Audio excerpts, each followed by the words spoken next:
শক্তভাবে দায়িত্ব নেই। ও মেয়ে, আমার ঘরে যদি থাকতে হয়, আমার ভরণ পোষণ যদি নিতে হয়, আমার খাবার দাবার যদি খেতে হয়, 5 ওয়াক্ত নামাজ পড়তেই হবে। না হয় তুমি আমার মেয়ে না। ছেলেকে বলে দিতে হবে, ও ছেলে, আমার ইনকাম যদি খেতে হয়, আমার ঘরে যদি থাকতে হয়, আমার ভরণ পোষণ যদি নিতে হয়, 5 ওয়াক্ত নামাজ পড়তে হবে। 1 ওয়াক্ত যদি কাজা করো, আমার ঘরে খাবার চলবে না, বের হয়ে যাও।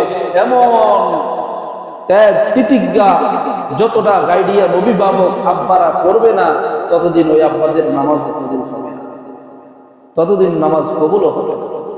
সুতরাং দৃঢ় সিদ্ধান্ত নিতে হবে, আপনার সন্তানকে আপনি নামাজি বানাবেন, আপনার মেয়েকে আপনি নামাজি বানাবেন, আপনার বিবিকে আপনাকেই নামাজি বানাতে হবে। আরে হুজুরে জুমার দিন শুধু ওয়াজ না করবো, মাইকে শোনাইতে না পারবো, শাসন করতে পারবো না। আপনার ছেলে মেয়েদেরকে আমি শাসন করতে পারবো?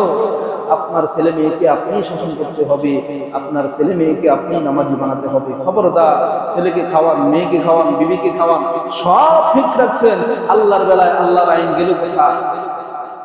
আল্লাহ যেন আমাদের প্রত্যেকটা ফ্যামিলিকে নামাজি বানায়, সকলে বলে আমিন। আমাদের ছেলে মেয়েগুলোকে আল্লাহ যেন মুমিন বানিয়ে দেয়, সকলে বলে আমিন। ওয়া মা আলাইনা ইল্লা